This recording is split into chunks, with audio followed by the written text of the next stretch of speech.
तुलयाम तुलयामलवेनापि न स्वर्गं न पुनर्भवम् भगवत्संगी संगस्य मर्त्यानां किमुताशिष। हरे कृष्ण। इधर का क्या है?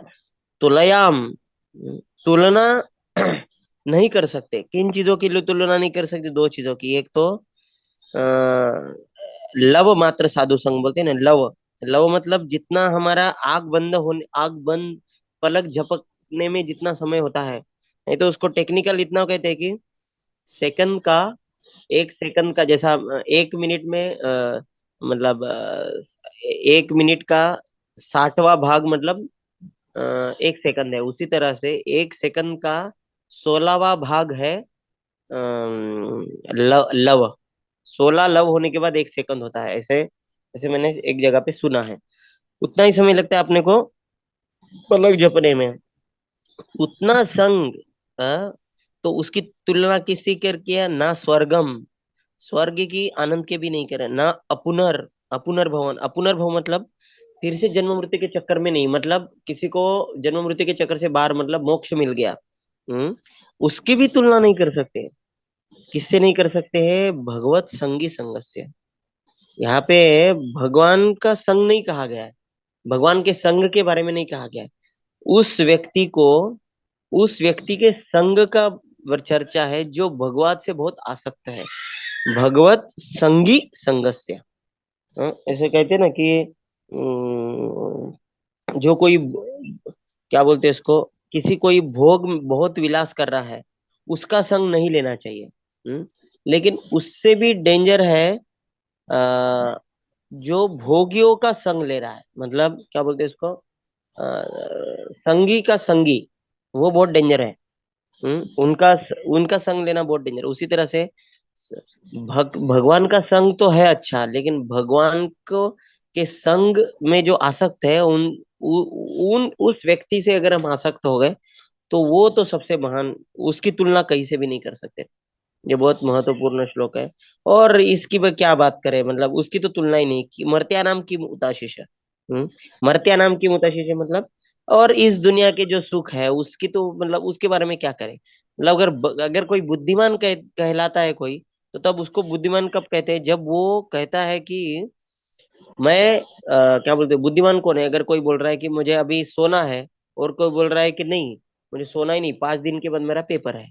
तो जो सोचता है कि मेरे आज के सुख की जगह पे मैं अगर थोड़ा मेहनत करूं, आज का सुख को टाल के मुझे ज्यादा बड़ा आनंद मिलने वाला है, तो इसको एक बुद्धिमान का एक लक्षण कहा जाता है कि जो श्रेयस को अभी थोड़ा तकलीफ झेल लेगा, अभी तुरंत मिलने वाली आनंद से वो क्या करता है, आगे वाले आने का जो थोड़ा तकलीफ सहन करके आगे वाला जो आनंद आने वाला है, उसके ऊपर अगर कोई फोकस करके, इसको उसको बुद्धिमान कहा गया है।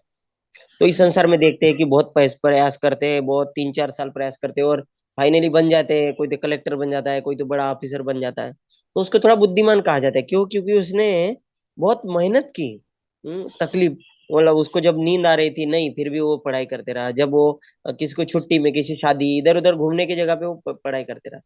उससे भी तो ये हो गया, ये भौतिक संसार में बुद्धिमान। हाँ, लेकिन सबसे बड़ा बुद्धिमान कौन? कि इस जन्म में मैं ऐसा करूंगा, हाँ, कि मुझे क्या हो जाएगा, स्वर्ग में आनंद मिलेगा।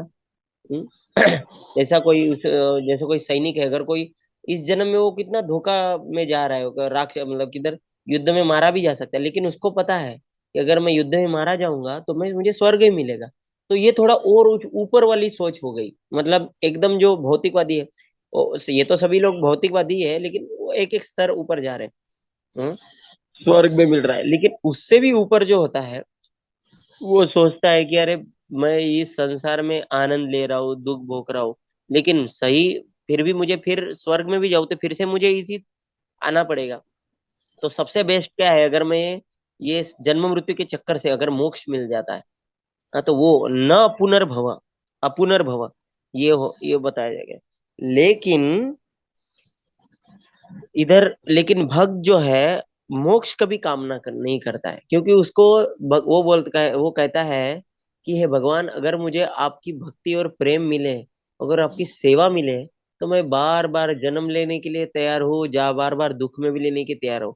बस मुझे क्या चाहिए, आपके प्रति बहुत तीव्र आसक्ति चाहिए। हाँ, और क्या चाहिए, और हमेशा मैं किसी न किसी रूप में मैं सेवा करके आपको खुश करते रहूं।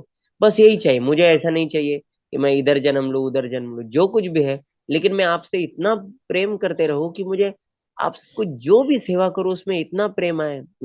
मतलब जो कुछ भी सेवा करूं उसमें बस आपके विषय में सोचो। यही हमारी भक्तों की मांग है, हमको कुछ नहीं चाहिए।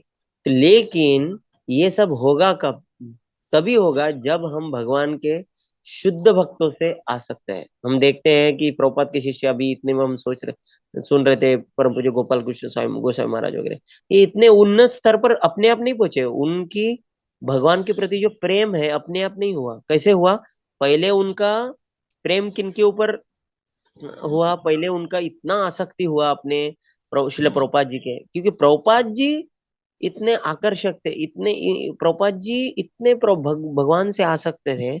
हाँ, तो अगर हम तो ये जो प्रभुपाद जी के शिष्य है वो प्रभुपाद जी से इससे इतने आसक्त थे, इसलिए। और प्रभुपाद जी भगवान से आ सकते हैं, प्रभुपाद जी भी भगवान से डायरेक्ट नहीं आ सकते। वो अपने गुरु महाराज से थे कितने आ सकते थे, अपने परंपरा से कितने आ सकते थे। ऐसे हम दास दास दास दास दास दासानुदास जब इस भाव में रहेंगे तो क्या हो जाएगा, भगवान से हम बहुत जल्दी तुरंत आसक्ति हो जाएगी। लेकिन हम डायरेक्ट भगवान के पास जाएंगे तो हमारा भक्ति में बहुत भी गड़बड़ हो सकता है, और भगवान जल्दी भी देते भी नहीं है। ये एक इसका है। तो भगवत संगी संगस्य मर्त्यानाम किमुदच्यते, बहुत सुंदर सुंदर ये है। हम्म, ये भक्त, अभी ये जो मैंने जो लिखा था, कर्म कांड जो है, वहां पे क्या होता है, अगर इनकम्प्लीट, अगर यज्ञ अगर यज्ञ सही नहीं किया, अगर कर्म कांड में कुछ कोई भी क्रियाकलाप कर रहे हैं, अगर कंप्लीट नहीं किया, पूरा अगर नहीं किया, तो क्या हो जाता है, हमको पूरा फल नहीं मिलता है। हम्म, और इतना ही नहीं, तो अगर अगर गलत तरीके से यज्ञ किया तो पूरा फल ही उल्टा मिल जाता है। हम्म, बहुत सारे ऐसे उदाहरण है। हाँ? लेकिन भक्तों का संग थोड़ा लो या किसी भी तरह से लो, फिर भी हमको पूरी का पूरा, पूरा का पूरा उससे हमको लाभ ही मिलता है अल्टीमेट गोल में। हम्म, हम्म, अच्छा।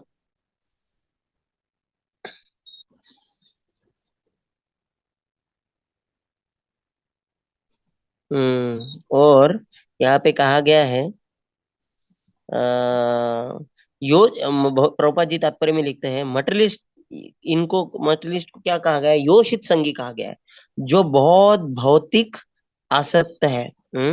बहुत एक आनंद लेने में। हाँ? ऐसा, ऐसी जो आसक्ति है वो बहुत डेंजर है। हम्म, हम्म, लेकिन लेकिन इसके ही उल्टा अपोजिट कौन सा है, भगवत संगी है। भगवत संगी का हम नहीं लेना चाहिए।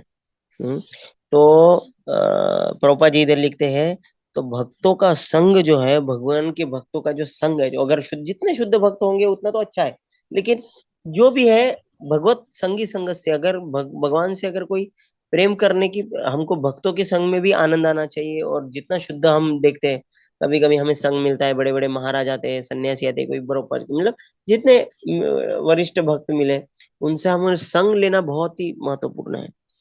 हम्म, इसलिए शास्त्रों में दूसरी जगह पे कहा गया है कि भगवान के भक्त जो कि भगवान से आसक्त है, उनका संग ये भगवान के संग से भी ज्यादा महत्वपूर्ण है। क्यों? क्योंकि भगवान के संग में हमको भक्ति करनी ही, ये याद ध्यान में नहीं रहेगा। हो सकता है कि हम भगवान में दोष भी देखने लगे। ऐसा हुआ भी था, जब कृष्ण थे इधर, जमरान थे, कितने लोग उनसे द्वेष कर रहे थे, बहुत सारे लोग, भक्ति बहुत कम लोग कर रहे थे। तो हमारे भी ऐसी स्थिति होती है, लेकिन अगर हम भक्तों के संग में रहेंगे, भक्तों से आसक्त रहेंगे, तो सब कुछ हो जाएगा। दूसरा भी, ये भी श्लोक बहुत श्लोक फेमस है, को नाम त्रिपेदरसवित् कथायां महत्तमेकांत परायणस्य नान्तं गुणानाम् अगुणस्य जग्मुर् योगेश्वराये भवपाद्ममख्य। क्या कह रहे हैं इधर? एक कृष्ण, एक 14वां जो श्लोक है, एक मिनट, 5 बजे तक है ना? हरे कृष्ण। तो महत्वपूर्ण श्लोक मैं देखता हूँ, अरे बाप रे, दूसरा भी बहुत महान श्लोक है। तो ये जो है 2-3 श्लोक बहुत इंपॉर्टेंट है। भगवान जो है सभी जीवों के आधार है, आश्रय है। हाँ? और उनके क्या बोलते हैं इसको, उनकी जो शक्ति है, उनकी जो सभी जो शक्तियां है, वो कोई भी नहीं गिन सकता, ब्रह्मा जी नहीं, शिव जी भी नहीं गिन सकते। हम्म,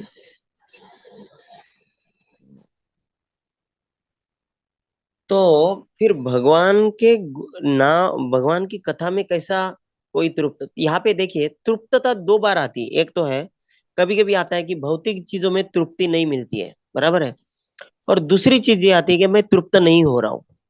तो कभी कभी लिखा बहुत कंफ्यूज होता है, हो जाते हैं भक्त, मतलब कभी कभी कहा जाता है कि भौतिक चीजों में तो मुझे कोई संतुष्टि नहीं आ रही है। और कभी कभी महान भक्त भी बोलते हैं कि मैं कथा सुनने में संतुष्ट नहीं हो रहा हूँ, मुझे और चाहिए। तो क्या ये भौतिक चीज ही नहीं है? तो फर्क क्या है, देखिए। इसका बहुत सुंदर उदाहरण हमारे गौरंग दर्शन पूजन ने बताया था, मुझे बहुत पसंद आया वो। यहाँ पे क्या लिखा है? यहाँ पे कौन भगवान की कथा सुन के संतुष्ट हो सकता है? इसका मतलब क्या भगवान के कथा में संतुष्टि नहीं है? ये उसका उल्टा अर्थ हो गया। इसका मतलब क्या है, देखिए। समझो हमारे पास किसी होटल में गए हम, मतलब होटल में नहीं, किसी के घर में गए। चलिए श्याम प्रिय राधा माता जी के घर, समझो हमने घर में गए। तो उधर जाने के बाद, नहीं नहीं, माता जी के घर में नहीं, मैं थोड़ा होटल में गए समझो। तो चलो होटल में गए। तो उधर जाके हम बोलेंगे, भैया एक एक समोसा दीजिए। समोसा खाया हमने, लेकिन हमको पसंद नहीं आया। हम बोले कि नहीं, समोसे में कुछ मजा नहीं आया। क्या करेंगे, एक कचौरी दे दो। कचौरी खाए, कचौरी भी पसंद नहीं आया। तो क्या हो रहा है, जब हमने समोसा खाया तो समोसे में संतुष्टि नहीं आई, इसलिए हमने दूसरा चीज मांगा, बराबर है। तो अभी कचौरी मांगे, कचौरी भी नहीं, कचौरी में भी मजा नहीं आया, फिर हम कुछ तो जो भी कुछ भी है, भेल जो कुछ भी, ऐसा मांगते रहे ऐसा। इसका मतलब हम एक चीज के ऊपर दूसरी चीज के ऊपर जा रहे हैं, क्योंकि हम संतुष्ट नहीं हो रहे। हो गया। अभी दूसरा चीज, अगर मुझे समझो समोसा पसंद भी आ, ये हो गया भौतिक। दूसरा चीज हो गया, इसका मतलब तो ये है भौतिक आनंद। तो एक कुछ कुछ भी करने जाओ उसमें आनंद नहीं रहता, तो लगता है कि चलो हम दूसरी चीज में जाते हैं। लेकिन भगवत कथा में ऐसा नहीं है। जब हम भगवत कथा सुनते हैं तो हम ये नहीं बोलते कि नहीं इसमें मजा नहीं आया, दूसरा कुछ तो चाहिए, नहीं। हमको वही बार बार सुनना है। अभी हमको समझो एक आधा किसी ने समोसा दिया और हमको इतना पसंद आया कि एक से पेट नहीं भरा, तो हम क्या बोल रहे हैं, नहीं और एक दीजिए समोसा। तो हम और हमने ले लिया, नहीं नहीं, इससे भी पेट नहीं भरा, और ले। तो पहले पहले इसमें भी हम बोलते थे कि हम संतुष्ट नहीं हुए, इसलिए हमको दूसरा आइटम चाहिए। तो इधर क्या हो रहा है, मुझे एक ही समोसा बार बार मंगा रहा हूं मैं, क्यों? क्योंकि एक में मुझे संतुष्टि नहीं मिल रही। इसका मतलब क्या है, वो जो चीज आ रही है बहुत ही संतुष्टिदायक है, लेकिन मुझे और चाहिए, और चाहिए, और चाहिए। तो उसी तरह से भौतिक चीज कैसे है, हम जैसे समोसे से कचौरी में जाते हैं, कचौरी से कुछ भेल में जाते हैं, भेल जो मतलब जो अलग अलग चलते रहता है, मतलब एक भी चीज में आनंद नहीं आ रहा है। हाँ? लेकिन आध्यात्मिक कैसा है, एक ही चीज हमको इतनी पसंद आ गई कि हम बार बार बोल रहे हैं, नहीं मेरे को फिर से चाहिए, मेरे को फिर से चाहिए।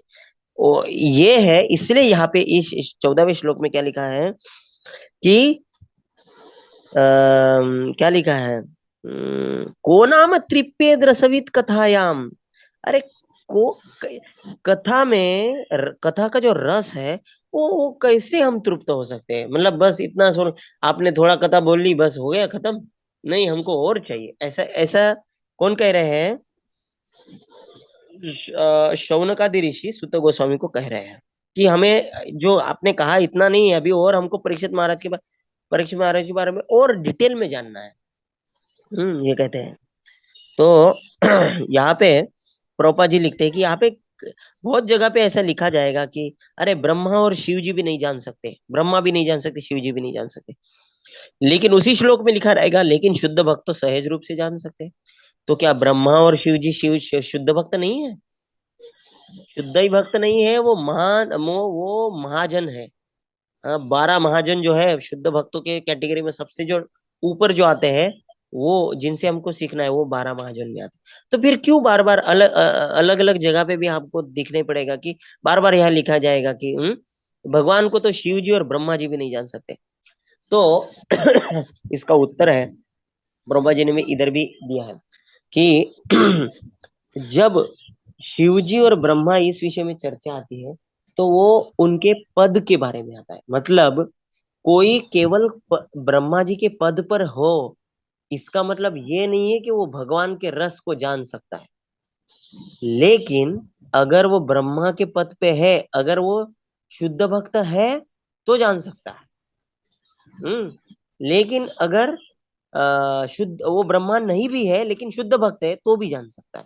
इसका मतलब क्या है, यहाँ पे जो ब्रह्मा और शिवा जो बोला बोला गया है, ये एक पद के बारे में है। जैसा अगर कोई बोले कि कोई बोले कि अरे चाहे कलेक्टर क्यों ना हो, कलेक्टर भी अगर तुम रहो तुम भक्त नहीं बन सकते। लेकिन ऐसा भी हो सकता है कि कोई कलेक्टर भक्त है। इसका मतलब क्या है, वो पद, केवल पद पे होना ये तुम्हारी पात्रता नहीं है भक्त बनने की। लेकिन अगर भक्त बन गए तो ठीक ही है।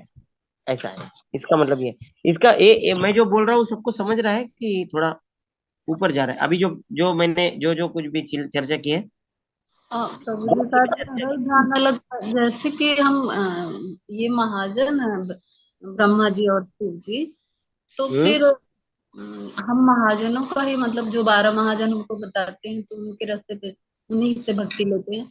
तो हर जगह पे ये, हाँ अभी आप यही डिस्कशन कर रहे हो तो क्या समझ नहीं पाई उससे, अच्छा, मतलब। यही मैं बोल रहा था कि देखिए माता जी, ब्रह्मा और शिव जी जो महाजन है वो वो जो है वो भक्त है। अभी हर ब्रह्मा भक्त नहीं है, शुद्ध भक्त नहीं है माता जी। अच्छा, मतलब जो सब ब्रह्मांड में ब्रह्मा है उनके लिए है ये ना, है ना? ऐसा। तो हर ब्रह्मा जो है, हर ब्रह्मा भक्त नहीं है। हर बहुत सारे यूनिवर्स है ना, बहुत ब्रह्मांड है। तो हर ब्रह्मांड के हर ब्रह्मा जी शुद्ध भक्त नहीं है। हमारे ब्रह्मांड के ब्रह्मा जी इस बार के अभी जब हम जीवित है उस समय के अभी जो ब्रह्मा जी है वो भक्त है, इसलिए वो महाजन है। लेकिन ये पद, केवल कोई पद पे रह रहा है शिव जी और ब्रह्मा जी के, इसका मतलब ये नहीं कि वो भगवान को जान पाएगा। इसका मतलब ये सबको समझ गया ना? जी अभी आया समझ में कि और मतलब ये हम इसके पहले भी जो चर्चा किए थे हमने, कौन सा चर्चा किए थे कि तृप्यंतो, तृप्यंती, क्योंकि ये बार बार ही आएगा कि भक्त हम कथा में तृप्त तृप्त संतुष्ट नहीं हुए, हम तृप्त नहीं हुए, कथा में तृप्त नहीं हुए। तो कोई अभक्त बोल सकता है देखो तुम्हारे शास्त्र में कहा गया है कि हम भगवान की कथा सुन के भी तृप्ति नहीं मिल रही है, और आप बोल रहे हैं कि भक्ति चीजों में भी बस संतुष्टि नहीं है, तृप्त नहीं हो रहे। तो दोनों भी तो एक ही है। अभी आपको दोनों का फर्क समझ में आएगा माता जी सबको? भी मतलब इतना रसमय है कि भगवान की कथा सुनने से कहाँ तृप्ति मिलती है, वही ना। हाँ वही वही वही, हाँ। ये सबको मतलब मतलब मैं और तो कंफ्यूज नहीं कर दिया लेकिन थोड़ा क्लियर तो कर दिया। तो भौतिक भौतिक लोग भी ऐसे ही बोलते हैं कि हम भौतिक कार्य करें लेकिन हमको तृप्ति नहीं मिल रही है, और भक्त भी बोल रहे हैं कि हम कथा सुन रहे हैं लेकिन तृप्ति नहीं मिल रही है। तो दोनों में फर्क क्या है, समझ गए ना आपको सबको? जी ठीक है, ठीक है।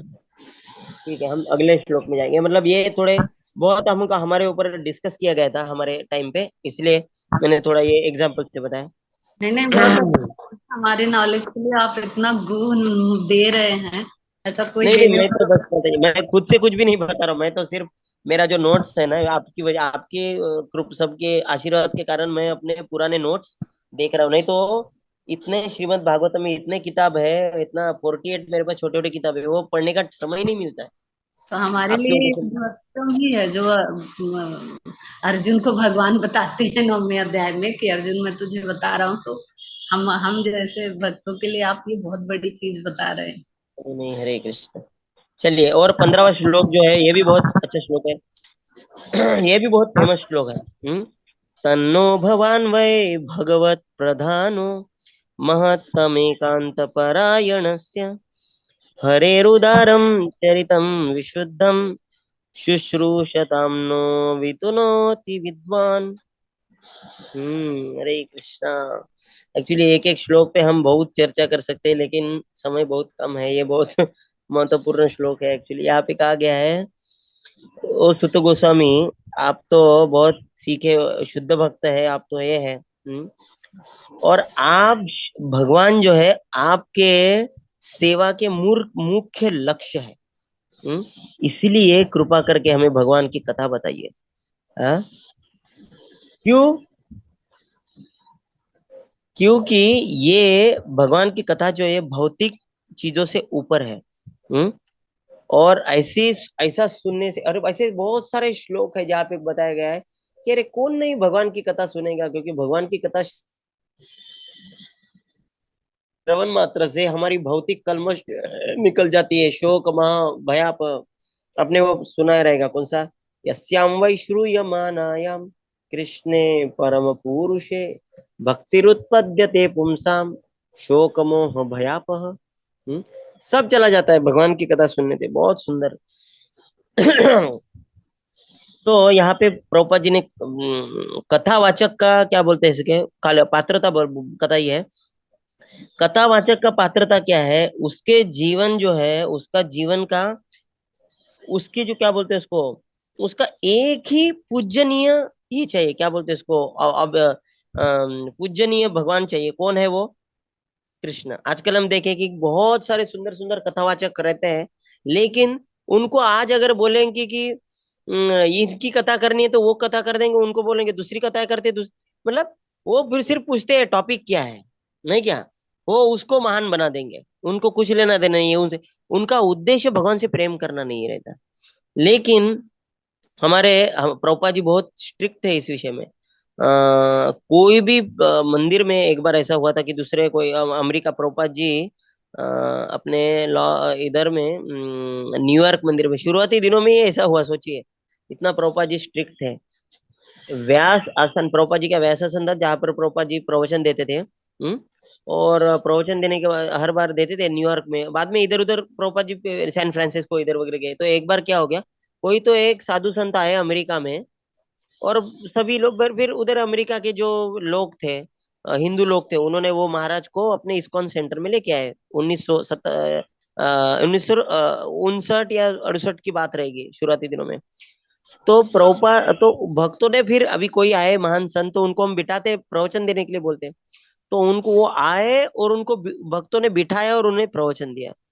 प्रभुपाद जी को जब पता चला तो प्रभुपाद जी ने भक्तों को डांटा, कहा कि तुम्हें पता भी है कि वो कौन है, उसको ये भी नहीं पता है कि भगवान है कि नहीं है।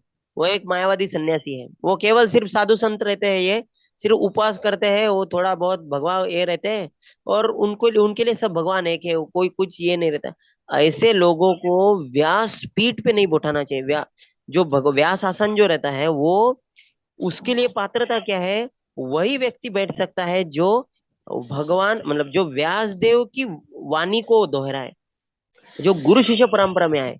तो प्रभुपाद जी ने इतना लेटर में डांटा, तब से जब भी मेरे को याद आता है, कभी प्रवचन देने के लिए या व्यासासन में बैठने के लिए बोला जाता है, बार बार हमको ध्यान रखना चाहिए कि मैं पात्र नहीं हूँ प्रवचन देने के लिए। तो प्रभुपाद जी यहाँ पे कह रहे हैं कि तभी हो सकता है जब हमारा पूर्ण विश्वास है कि केवल भगवान ही मेरे आराध्य देवता है, बाकी सब पूजनीय है, मतलब आदरणीय है, लेकिन मेरे जो क्या बोलते हैं उसको, मेरा जो प्रेम है, मेरा जो सब कुछ है, मेरा क्या बोलते हैं, सब कुछ जो है मेरे भगवान है, ऐसा है।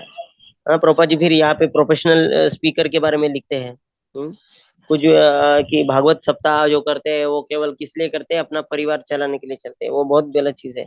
इसलिए क्या हो जाता है फिर, अगर कोई प्रवचनकार आगे वाले लोगों को पैसे के ऊपर ले रहा है, तो फिर वो कोई सच नहीं बोल पाता है, वो झूठ ही बोलेगा, उनको जो पसंद है वही बोलेगा। हम्म बाद में नेक्स्ट श्लोक हम जाएंगे, थोड़ा समय कम है। सवै महाभागवत परीक्षित येनापवर्गाक्षमभद अदभ्र बुद्धि ज्ञानेन वैया सखी शब्दितेन भेजे खजेंद्र ध्वजपाद मूलम। यहाँ पे देखिए, वैया सखी, वैया सखी मतलब क्या है, जो व्यास का लड़का है। वैया सखी प्रभु जी करके एक है, बहुत सारे अपने बलीर वैया सकीर वयम, ये भी आता है ना।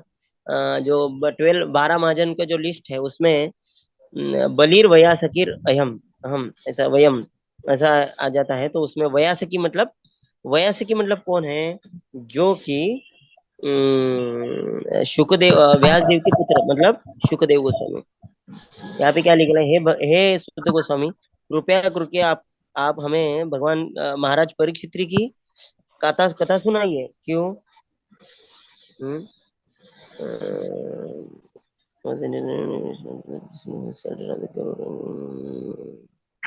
हरे कृष्णा। क्यों? क्योंकि वो हमने उनकी कथा सुननी चाहिए जिन्होंने भगवान के चरण ही अपना अपना केंद्र बिंदु किए हैं। तो ऐसे परीक्षित महाराज थे। हरे कृष्णा। तो यहाँ पे दिखा प्रभुपाद जी तात्पर्य में लिखते, तीन प्रकार के भक्त होते हैं, प्राकृत, मध्यम और महाभागवत। प्राकृत मतलब temple worshipper without specific knowledge of the Lord and Lord's devotees, यहाँ पे बहुत महत्वपूर्ण है। सेकंड, मध्यम मतलब कौन होता है? हम्म देखिए यहाँ पे तीन प्रकार के भक्त होते हैं, तीन प्रकार के भक्तों में ये बहुत ही महत्वपूर्ण है। प्रकृत भक्त मतलब कौन होता है? वो केवल भगवान को देखता है, भगवान की आराधना करता है, लेकिन भक्तों को मानता नहीं है, भक्तों को इतना महत्व नहीं देता है। हाँ? वो कौन है? कनिष्ठ दर्जे का भक्त है, जो जो जो भगवान को तो बहुत आराधना करेगा, लेकिन भक्तों का निंदा करेगा, भक्तों से उसको कुछ लेना देना है नहीं। मध्यम भक्त कौन है? जो भगवान को समझता है। ये कौन है? भगवान को समझता है। क्या बोलते हैं इसको? भगवान को समझता है। इसका एक श्लोक है, क्या है?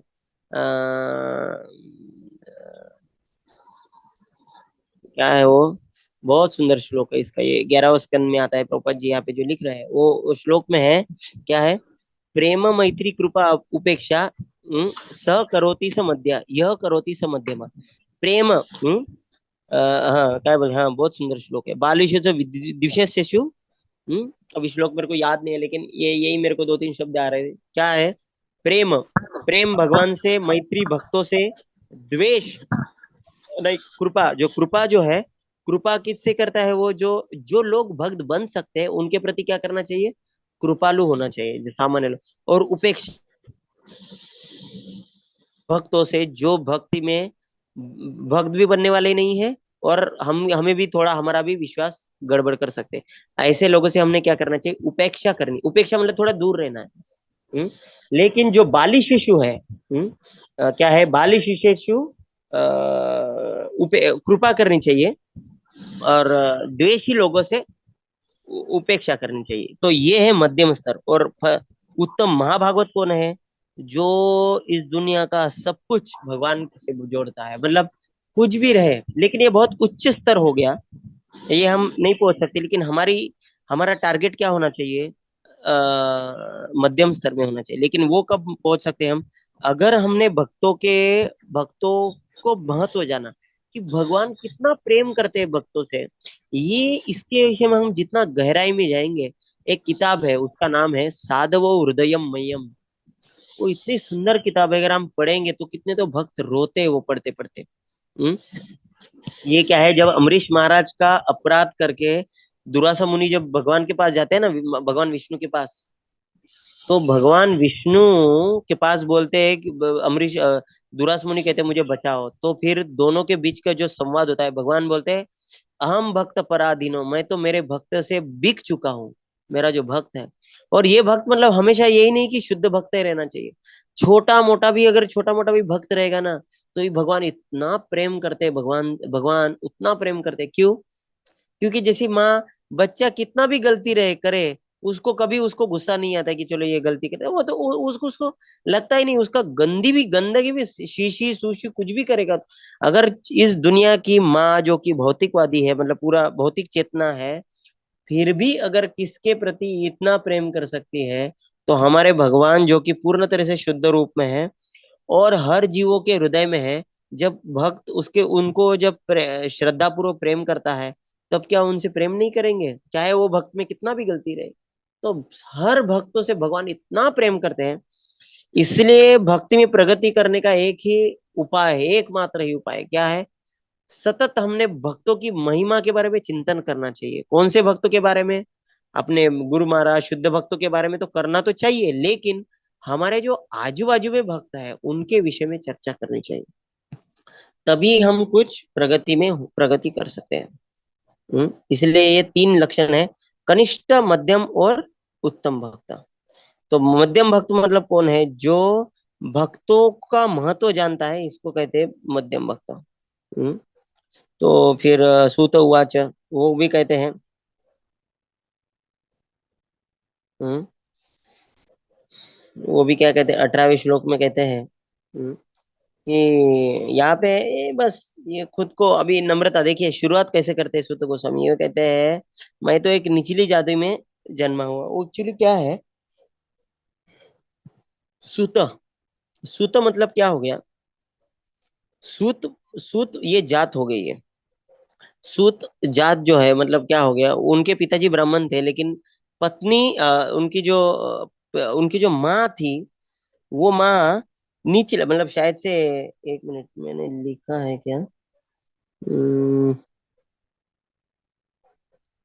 इधर नहीं लिखा है, लेकिन बहुत बार सुना है कि ये सब कुछ पढ़ने के लिए उनको अधिकार नहीं था, वेद के बहुत कुछ पढ़ने के लिए, इसलिए पुराण जो सभी जो पुराण है ज्यादा से ज्यादा सुत गोस्वामी कहते हैं। लेकिन उनको कुछ वेदों के कुछ कुछ भागों को उनको पढ़ने को अलाउड नहीं था, सूत सूत लोगों को। तो सूत कौन है? जिनके पिताजी ब्राह्मण है लेकिन माता जो है ब्राह्मणी नहीं है। तो ऐसे स्थिति में थोड़ा ऐसा था, लेकिन तो देखिए इतने महान है, इतनी उनकी चर्चा हो गई, इतने महान भक्त है ये, लेकिन जब उन्होंने पहली बार मुंह मतलब क्या बोलते हैं उसको, उन्हें बोलना चालू किया, तो पहले शब्द क्या निकाले? पहले उन्होंने खुद के बारे में अपनी बुराइयां ढूंढी।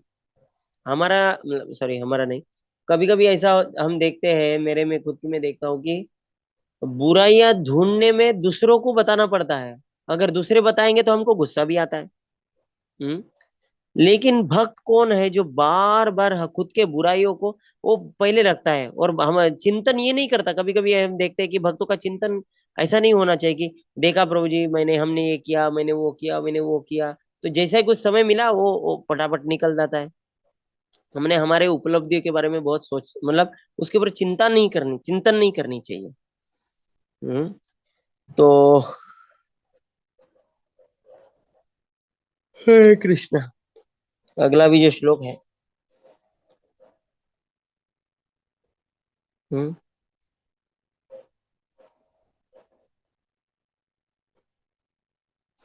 इधर इधर क्या कहा है? इधर यहाँ पे कहा गया है कि वो कहा गया है कि भक्तों से केवल वार्तालाप करने से ही, हम्म केवल वार्तालाप करने से ही क्या हो जाएगा? इतना शुद्ध हो जाएगा कि अपने जो निचले जन्म से जो आया हुआ जो कि भी अपात्रता है वो निकल जाएगा, शुद्ध गोस्वामी कहते हैं। और अगले श्लोक में कहते हैं, और उनका क्या कहा जाए? जो कि शुद्ध भक्तों के निर्देशन में है। हाँ, ये देखिए, महत्तम एकांत परायणस्य, इधर क्या है? इधर परायणस्य मतलब जिन्होंने शरण लिया है, लेकिन किन के शरण लिया है? महत्तम एकांत। तो श्रीमद् भागवतम जो है बार बार इसको दोहराता है कि हमको भगवान की शरण से ज्यादा महत्वपूर्ण है हमारे मतलब भगवान के शुद्ध भक्तों की शरण लेना। ये बार बार ये इसको दोहराया जाता है। और शुद्ध भक्त की शरण लेना मतलब हमें हमारे सभी गुरुजनों की शरण लेनी है। हमारे हमारे जो गुरु भी रहते हैं उनकी तो हम स्पेशल आसक्त रहना ही चाहिए, लेकिन शुद्ध भक्त ये शब्द ही सुनेंगे तो हमको ऐसा लगना चाहिए कि बस मतलब इनके पास खजीना है, खजाना है। हम्म ऐसा ऐसा हमने समझना चाहिए, वही हमको दे सकते हैं। कल कौन बात कर, हाँ हम कल भक्ति शास्त्री सुन रहे थे। तो भक्ति भक्ति में कितना भी हम प्रयास कर ले, आसक्ति ये करने का वो करने का, उसका एक ही चीज है। प्रभु जी बोल रहे थे, वेदांत चैतन्य प्रभु कह रहे थे, कल मैं सुन रहा था कि भगवान की भक्ति जो है ना, it is not gained, it is received. मतलब अ, वो प्राप्त वो मिल नहीं सक वो क्या बोलते हैं उसको खुद, वो हम क्या हिंदी में नहीं समझ रहा है मुझे, वो खुद हम मेहनत कर से प्राप्त नहीं कर सकते, हमें दिया जाता है। किनके द्वारा दिया जाता है? भक्तों के द्वारा दिया जाता है। और कब दिया जाता है? जब भक्तों को हम सेवा के द्वारा प्रसन्न करते, तभी हमें भगवान भक्ति दिया जाता है। 20वां श्लोक भी अच्छा है। क्या है? हम्म एता एतावतालं ननु सूचितेन गुणैरसाम्यानतिशयनस्य हित्वेतरान् प्रार्थयतो विभूतिर् यस्याग्रिरेणु जुषते न भीष्म। क्या है इधर कि हम्म, आ, कोई तो भगवान से ऊपर नहीं है, लेकिन हाँ, अम, उनके विषय में कौन बोल सकता है? ये भी बहुत फेमस श्लोक है कि भगवान के तो अनलिमिटेड है, हाँ, उनके बराबर कोई नहीं है, तो उनके विषय में कौन बोल सकता है? कितना भी कर क्या बोलते हैं इसको, अरे माता क्या बोलते हैं इसको, माता लक्ष्मी जी की भी की कृपा सभी देवता प्राप्त करने के लिए, मतलब उनका भाग्य प्राप्त करने के लिए सभी प्रार्थना करते हैं, लेकिन फिर भी, लेकिन माता लक्ष्मी तो भगवान की चरणों की सेवा करने की प्रयास करते हैं, जबकि भगवान उनकी सेवा के जरूरत नहीं है भगवान को। ऐसे बहुत बार ऐसे ऐसा बताते हैं, ऐसा मतलब नहीं क्या। ऐसा है कि ये क्या ये कहा जाता है। नो तो भगवान के विषय में कोई नहीं, क्योंकि भगवान तो अनंत है, उनके विषय में कहा है। इसके विषय में बहुत बार सुंदर चर्चा किए थे। देखिए, भगवान को तो पूरी तरह से हम समझ नहीं सकते, तो फिर हम समझने का प्रयास क्यों करना चाहिए? कोई बता सकता है क्यों भक्त समझने का प्रयास करना चाहिए?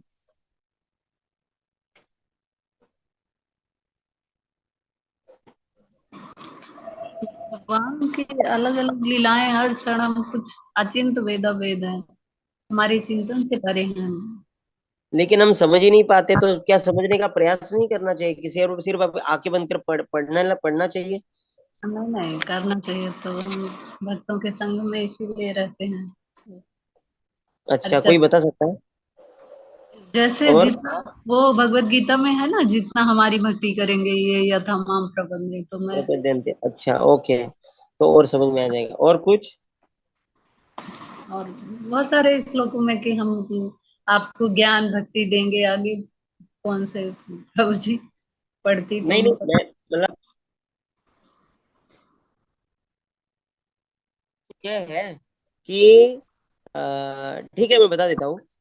हम्म, भगवान को तो समझना बहुत कठिन है, तो क्या हमने भगवान को समझने का प्रयास नहीं करना चाहिए, उनकी लीलाओं? करना चाहिए, तभी तो हम उनसे प्रेम जानेंगे।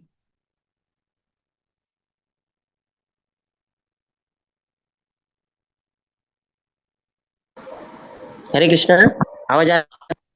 जी। इधर कहा गया है कि हमको ये प्रयास नहीं करना चाहिए कि ये जो लीला है, ये जो बताया गया है, ये सच है कि गलत है। ये नहीं प्रयास करना चाहिए कि सही है कि गलत है, कैसा हो सकता है, लेकिन हमने ये प्रयास करना चाहिए कि भगवान कैसे महान है, कितने हम्म। महान है। समझ गए? यस मतलब यस। हमने हमने देखिए, प्रयास तो सब जन कर रहे हैं, भक्त भी ये सृष्टि को समझने का प्रयास कर रहे हैं, लेकिन नास्तिकवाद भी लोग प्रयास कर रहे हैं, लेकिन वो प्रयास नास्तिकवादी प्रयास कर रहे हैं, ये देखने का प्रयास कर रहे हैं कि कैसे इस संसार में भगवान नहीं है, और भक्त देखने का प्रयास करता है कि कैसे भगवान महान है। 10 मिनिटात फोन करतो थांबा, मी थोड्या लेक्चर मध्ये आहे. 10 मिनिटात फोन करतो. 10 मिनिटात फोन करतो, मी लेक्चर मध्ये आहे. हरे कृष्ण। ठीक है, तो हमें इसलिए ये श्लोक में जो कहा गया है, तो हमको प्रयास करना चाहिए भगवान को समझने का, लेकिन इसलिए ऐसा समझने का प्रयास करना चाहिए कि कैसे भगवान किस तरह से महान है। हमको ये नहीं समझना है कि भगवान महान है कि नहीं है। हम्म हरे कृष्ण। और दूसरा जो है 21वां श्लोक भी है, क्या है? भगवान के नामों का भी महीना है, महिमा है। हाँ, ये जो है 21वां श्लोक, शिव जी, देखिए क्या है, शिव जी और ब्रह्मा जी, शिव जी ने पहले तो जब वामन देव का, ये कथा सबको पता है ना? हाँ, शायद से शिला यादव माता जी ने पिछली बार पूछा था ये कथा, कि प्रभु जी की, ये पूछा था कि गंगा जी के बारे में जो कथा आती है, वो तो केवल हम इसके बारे में सुनते हैं, किन के बारे में? भगीरथ के बारे में सुनते हैं। हमने वामन देव की ये तो कथा नहीं सुनी थी। तो देखिए ये कथा यहाँ पे आ रही है 21। हरे कृष्ण। है माता जी, है क्या? शिलाए दो माता जी, बल्लार जी कृष्ण। जी प्रभु जी, जी जी जी प्रभु ये जी, श्लोक में आपको उत्तर मिल गया माता जी? जी प्रभु जी, जी ये देखिए ना, श्लोक 21वां जो श्लोक है यहाँ पे क्लियर कट लिखा है कि ब्रह्मा जी ने वो पानी क्या किया था, वो चरणामृत जो है, अभी गंगा माता गंगा क्या हो गई, चरणामृत हो गई, क्योंकि उन्होंने धोया था भगवान वामन देव का चरण। और वेलकम, इसके बारे में तो अलग भी जगह ठीक है। फिर हाँ, 22वां श्लोक भी ये भी है, क्या है? देखिए यहाँ पे कहा गया है कि भगवान की भक्त आसक्त होने के लिए पहले सबसे महत्वपूर्ण है सेल्फ कंट्रोल चाहिए। इंद्रियों पर क्या करना चाहिए हमको? प्रभुपाद जी का तात्पर्य 22वें श्लोक का तात्पर्य में पहला जो है भग प्रभुपाद जी का वाक्य बहुत महत्वपूर्ण है सभी भक्त, हम सभी के लिए। क्या है? केवल के तात्पर्य सब जन पढ़ रहे हैं 22वां श्लोक का तात्पर्य। जी। हम भगवान से आसक्त नहीं हो सकते जब तक हम अपनी इंद्रियों के ऊपर नियंत्रण नहीं करेंगे। केवल इंद्रिय संयम जिन्होंने किया है वही कर सकते हैं। इंद्रिय संयम का मतलब क्या है? आत्म संयम मतलब क्या है? जिन्होंने हम खुद को कंट्रोल करना मतलब क्या है? कि भोग में नहीं लगना है जित जरूरत से ज्यादा। अभी जरूरत मतलब क्या है? जैसे अन्न हो गया, हमको खाना तो 3 टाइम चाहिए, लेकिन हमको पता चलता है प्रसाद लेने के टाइम पे हमारी भूख मिट गई है। अगर हम ज्यादा प्रसाद लेंगे तो क्या हो जाएगा? अत्याहार हो जाएगा। अत्याहार मतलब षड्वीर भक्ति विनश्यति। भक्ति विनाश करने के लिए सबसे महत्वपूर्ण माया देवी का अस्त्र कौन सा है हमारे विरुद्ध? अत्याहार। तो हमने क्योंकि ज्यादा अगर प्रसाद ले लिया तो क्या हो जाएगा? ना भक्ति होगी ना नींद आएगी बस। तो ये हो गया अत्याहार। सेल्फ कंट्रोल बहुत महत्वपूर्ण है। इधर प्रोपा जी लिख रहे हैं, क्या क्या स्टार पॉइंट है ये तो अंडरलाइन करनी चाहिए पहले 2 लाइन जो है ना। सेल्फ कंट्रोल मतलब हिंदी में क्या लिखा है माता जी? कोई पढ़ सकता है? पहले 2 लाइन पढ़ सकते हैं क्या? बस प्रभु जी, मैं बोलूं माता जी, मैं श्याम प्रिय माता जी। आप आप बोलिए ना माता जी। हाँ, केवल आत्म संयमी व्यक्ति ही धीरे धीरे पूर्ण पुरुषोत्तम भगवान के प्रति अनुरक्त हो सकता है। आत्म संयमी का अर्थ है जो आवश्यकता से अधिक इंद्रिय भोग में लिप्त ना हो, और जो अरे मनुष्य। बस हो गया माता जी। Those are not are given over to, हाँ ठीक है, तो वो इंद्रिय भोग में लगे होते। तो देखिए हम भक्ति कर रहे हैं, लेकिन ये मतलब अब हमको दोनों भी साथ साथ करना पड़ेगा। आत्म संयम, आत्म संयम मतलब हमारे इंद्रियों के ऊपर नियंत्रण। आत्म संयम मतलब आजकल आजकल तो बहुत सुविधाएं हैं आत्म संयम के लिए। कैसे? मोबाइल में ये आजकल ये आता है, क्या बोलते हैं इसको, ये नहीं भी छोटे छोटे वीडियो, ये वो व्हाट्सएप में कितना समय दे रहे हैं, इसके लिए सब आत्म संयम चाहिए। मतलब जरूरत से ज्यादा हमने मोबाइल में नहीं खेलना चाहिए। और क्या चीज है आत्म संयम में? प्रभुपाद जी जो उदाहरण दे रहे हैं कि जरूरत से ज्यादा हमने इंद्रिय भोग में नहीं लगना चाहिए। क्या क्या है, कोई बता सकता है? एक तो प्रसाद हो गया, दूसरा और प्रजल्प हम में। सोच सकते हैं मतलब क्या है, तो क्या हो जाएगा, हम जितना हम शास्त्र पढ़ते रहे बुद्धि का उपयोग करेंगे, मतलब ऐसा थोड़ा ऐसा प्रश्नों से नहीं, क्या ऐसा करेंगे। मैं कल सुन रहा था वेदांत चैतन्य प्रभु से, वो कह रहे थे कि शास्त्र हमको सिर्फ पढ़ना नहीं है, उससे हमको अलग अलग थोड़ा नहीं, क्या ऐसा चर्चा भी कर सकते हैं। कोई बता सकते हैं आत्म संयम कैसे कर सकते हैं हम? वही जी प्रज्वलित जी प्रभु जी। ग्राम कृथा न सुने ऐसा। हाँ बोलिए माता जी। अधिक धन संग्रह नहीं करना चाहिए। अब बराबर है। अव्यवहारी नहीं होना चाहिए। संयमी होना चाहिए। नम्रता होना चाहिए। ये सब हम्म। चीजें होनी चाहिए। आत्म संयम ठीक है। और थोड़ा और प्रैक्टिकल, जैसा मैंने प्रैक्टिकल क्या बताया कि प्रसाद लिमिटेड में लेना चाहिए, नहीं क्या? जी प्रसाद लिमिटेड में। और मोबाइल भी यूज करते टाइम पे कितना समय हमने मोबाइल पे व्हाट्सएप पे लेना चाहिए, देना चाहिए, नहीं क्या? जी जी। ये भी धन संग्रह एक भी एक। वगैरह प्रभु जी। हाँ धन संग्रह भी नहीं करना चाहिए, हाँ, उससे धन संग्रह भी इच्छा बहुत कितना करना बढ़ती है। चाहिए? जी धन संग्रह में माता जी सबसे महत्वपूर्ण है कि धन संग्रह करना प्रॉब्लम नहीं है। धन संग्रह करना गृहस्थों के लिए कुछ प्रॉब्लम नहीं है। विषय ये है कि धन संग्रह करने के प्रयास में क्या हम भक्ति ही नहीं कर पा रहे हैं? वो ये से है। बचना। ऐसा नहीं कि सब भक्त मतलब अब कृष्ण के भक्त हो गए मतलब सब जन कैसे होना चाहिए, एकदम सब गरीब गरीब रहेंगे तो ही भक्ति कर सकते हैं, ऐसा नहीं है। धन संग्रह के बारे में क्या कहा गया है कि हमने इतना पैसे के पीछे भागना नहीं चाहिए कि हमारा जप नहीं हो रहा है, हमारा माला नहीं हो रहा है, हमारा किताब पढ़े शास्त्र नहीं पढ़ पा रहे। और दूसरी चीज, अगर चलो मान लो बहुत संग्रह कर भी लिया तो उस संग्रह के उपयोग से हमने अलग विभिन्न यात्रा जाना चाहिए, भक्तों के दान धर्म करना चाहिए अलग अलग क्षेत्रों में, नहीं क्या, अपने कार्यक्रमों में। तो क्योंकि हमारा हम देखते हैं कि हमारा प्रभुपाद जी कहते थे कि जनरली प्रभुपाद जी बार बार कहते थे कि बहुत सारे साधु संत क्या बोलते हैं, भारत में कहते हैं कि उनको धन धन से दूर दूर रहना है। प्रभुपाद जी कहते हैं मुझे सारी पृथ्वी की संपत्ति मेरे पास लेके आ जाओ, हम इस्कॉन वाले के पे लेके आ जाओ। क्यों? क्योंकि हमको पता है कि भगवान की सेवा धन संपत्ति को कैसा लगाना है। जैसे कोई एक भक्त आया, उनको उन्होंने प्रभुपाद जी को कुछ 10 लाख रुपए दिए, तो प्रभुपाद जी नहीं बैठे थे, बहुत भक्त गेस्ट वगैरह आए थे, प्रभुपाद जी उन्होंने आए गुरु ऐसे कुछ महाराज थे, उन्होंने 10 लाख रुपए आए तो प्रभुपाद जी ने उसी समय पेटी निकाली 10 लाख रुपए के लिए, तो उन्होंने हाँ उधर गोपाल कृष्ण चलो ये बीबीटी के लिए 3 लाख, चलो जाओ, ये इधर मायापुर 2 लाख, इधर हैदराबाद 1 लाख, वृंदावन 1 लाख, और ऐसे करके प्रभुपाद जी ने अपने हाथ ऐसे ऐसे ऐसे किए, ऐसे करके हो गया खाली। समझ गए ना, मतलब हाथ मेरा खाली हो गया। तो प्रभुपाद जी ने कहा कि उस समय एक न्यूज़पेपर आया था कि एक सन्यासी भारत से आए थे अमेरिका में, तो क्या हो गया जैसे ही वो व्यासासन पे बैठे तो तुरंत में उठ गए, तो उन्होंने कहा कि इस आसन पे कुछ तो माया है। तो उन्होंने देखा तो नीचे देखा एक सोने सॉरी एक 1-2 रुपए का वो जो भी डॉलर का सिक्का था उधर। तो कितने महान थे, ऐसा उधर उनका बहुत प्रशंसा चल रही थी। प्रभुपाद जी कह रहे थे हमारी फिलोसफी ये नहीं है, हमारी फिलोसफी क्या है, भगवान की सेवा में हम ज्यादा से ज्यादा लगाएंगे, ऐसा प्रभुपाद जी कह रहे थे। हाँ तो और दूसरा कोई मतलब है? और दूसरा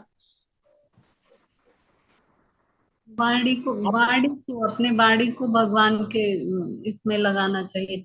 हाँ जब भी। हाँ बहुत महत्वपूर्ण कहा माता जी आपने। इसलिए जब वाच्यो वेगम से ही चालू होता है संयम। यस। अगर भक्तों के बीच में वाच्यो वेगम नहीं है, कभी कभी हम देखते हैं कि जब हम श्रवण कम करते हैं ना तो हम कुछ बड़बड़ बात कर रहे हैं तो कुछ तो बिन फालतू का ही बात करते रहते हैं, क्योंकि जो हमने अंदर लिया वही तो बाहर आएगा। हम्म। हमने अगर हम नित्य रूप से श्रवण नहीं कर रहे हैं, तो क्या हो जाएगा, कान से अगर श्रवण नहीं कर रहे तो हम जब वाणी करेंगे तो हम एक दूसरे से क्या बोलेंगे, ऐसे ही कुछ तो मतलब जो व्यर्थ है, नहीं क्या, इसका क्या हुआ गया, ये क्या हुआ, वो क्या हुआ। तो वाचो संयम रहना चाहिए बहुत महत्वपूर्ण। और संयम से भी इम्पोर्टेंट है, भले हमको संयम का सबसे महत्वपूर्ण हमने भक्तों के जीवन में ये है कि भले ही हमको कुछ चीज पता भी चल गई कि इसने ये गलती किया वो गलती किया, फिर भी हमने दूसरे भक्तों को बोलने की जरूरत नहीं है। हमने पहले सोचना चाहिए कि अगर मैं ये बताऊं, अरे पता है क्या उसने क्या हो गया, उसका ये हो गया, उसके ये हो गया, उसका पतन हो गया, उसका ये हो गया, उसको वो इसके साथ भाग गया, तो पहली बार सोचना चाहिए कि ये बोल के ना उसका फायदा है ना मेरा फायदा है। फालतू ऐसा तो नहीं है कि चलो भाई, तो भाई इसका जनरल नॉलेज बढ़ाता हूँ है कि नहीं, जनरल नॉलेज बढ़ाने से फायदा नहीं। तो वाणी में बहुत महत्वपूर्ण संयम। और माता जी और कुछ है? ठीक है, हम शायद से हो गया 22 श्लोक हो गए, 23वें श्लोक में जाते हैं।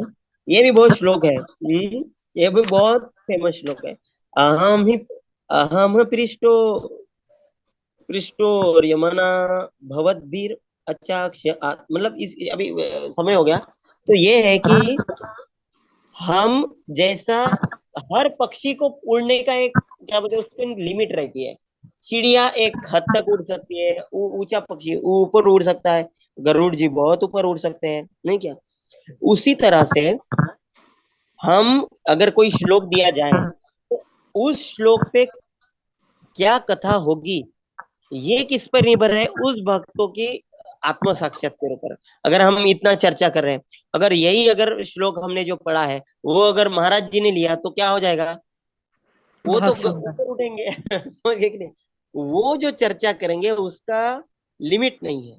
तो इसलिए क्या बोलते हैं उसको, इसलिए जो क्या कहते हैं ना, इसलिए ये श्रीमद सुत गोस्वामी कह रहे हैं कि देखिए, वो पहले ही वो बता रहे हैं कि देखिए भगवान के विषय में जो आपको जो कथा सुननी है, उस कथा को कितने ऊपर तक लेके जाना है उसका तो अंत नहीं है, भगवान क्योंकि अनंत है। लेकिन मेरी जितनी क्षमता है उस हिसाब से मैं आपको बता सकता हूँ, लेकिन इसका मतलब ये नहीं है कि मैंने जो बताया वही है। इसका मतलब क्या है, उसी श्लोक पर अगर दूसरे अलग अलग भक्त अलग अलग ऊंचाइयों पर लेके जा सकते हैं। एक तो चीज है कि ऊंचाई, मतलब जितना भक्त ऊंचाई मतलब आध्यात्मिक प्रगति रहेगा उतना वो ऊंचाई गहराई में जा सकता है, उतना ही नहीं। और हम देखते हैं कि उस समान ऊंचाई वाले भक्तों में भी, मतलब हम देखिए कभी कभी दो दो प्रभुपाद के शिष्य है, प्रभुपाद के दो दो महाराज है, तो एक ही श्लोक के विषय में वो अलग अलग रूप से देखने का प्रयास करेंगे। इसलिए भागवतम के श्लोकों जो है, इनकी तुलना दी है, किसकी तुलना में दिए है, वो रहता है ना, क्या बोलते हैं उसको, एक स्फटिक रहता है जिसको आठ आठ कोने रहते हैं, आठ कोने रहते हैं, मतलब जहां से भी देखो वहां से अलग अलग अलग अलग ऐसा अलग अलग रंग दिखेगा। तो भागवत के श्लोक ऐसे हैं। तो 23वां जो श्लोक है, तो वो कह रहे हैं कि मैं तो एक पक्षी की तरह हूँ, भगवान के लीला तो अनंत है, तो मेरी जितनी क्षमता है उतना। हरे कृष्णा। तो know situation hopeless that he can okay, इधर ये लिखा है, मैंने नोट्स लिखा था। तो यहाँ पे जो लिख रहे हैं, क्या लिख रहे हैं, मतलब हमको जो बताया कि यहाँ पे सुखदेव गोस्वामी सुत गोस्वामी क्या कह रहे हैं कि भाई मैं तो बहुत महान नहीं हूँ, लेकिन मेरी जितनी क्षमता है उतना मैं कथा कर सकता हूँ। तो यहाँ तो हम इससे क्या सीख सकते हैं कि हम कितने भी पतित क्यों ना हो, कि हम कभी भी निराश नहीं हो सकते। जिस भी स्थिति में है, उस स्थिति में किसी भी चेतना में रहे, हम उस स्थिति में भी अगर हम भगवान की सेवा करेंगे तो भी हम भगवान की सेवा करते रहेंगे। हम अभी ऐसा कभी नहीं बोल सकती नहीं मैं तो बहुत ही निचले दर्जा हो क्योंकि हम मैं सेवा ही नहीं कर सकता। नहीं, हम किसी भी स्तर में हैं, हमारे अपने अपनी अपनी योग्यता के अनुसार हमने जो कुछ भी सेवा करनी चाहिए। और बहुत महत्वपूर्ण है, भक्तों के बार बार मन जो है ना, बार बार क्या दिखाएगा, मैं क्या हूँ, मैं तो स्त्री हूँ, मैं तो अभी नया नया भक्त हूँ, मेरा तो मन ये है, बहुत कारण दिखाएगा भक्ति में उत्साही न रहने का, मतलब ये नहीं करने का, मतलब कारण बहाना बनाएगा वो कौन, मन। तो यहाँ पे मैंने मतलब हमको जो प्रवचन दे रहे थे उन्होंने कहा कि हमको इस पे फोकस करना है कि मैं भक्ति में क्या कर सकता हूँ, इस पे फोकस नहीं करना है कि मैं क्या नहीं कर पा रहा हूँ भक्ति में। ठीक है, हमको पढ़ने को नहीं हो रहा है ना, तो क्या हम श्रवण कर सकते हैं, ठीक है हम श्रवण कर ले। ठीक है, हम 16 माला नहीं कर सकते, क्या हम 8 माला कर सकते हैं, ठीक है। जो हो रहा है उसके ऊपर ध्यान दो और उसपे ऊपर उसके उससे भक्ति करो। बर ये न कहना प्रकार है ना, मन कृष्ण निवेश है। इसी तरह हम भगवान की सेवा में रहें। हरे कृष्ण, हरे कृष्ण, धन्यवाद। तो अभी हम यहाँ पे एंड कर सकते हैं। हरे कृष्ण। थैंक यू प्रभु जी। कोई क्वेश्चन है हरे तो माता जी, कोई क्वेश्चन है?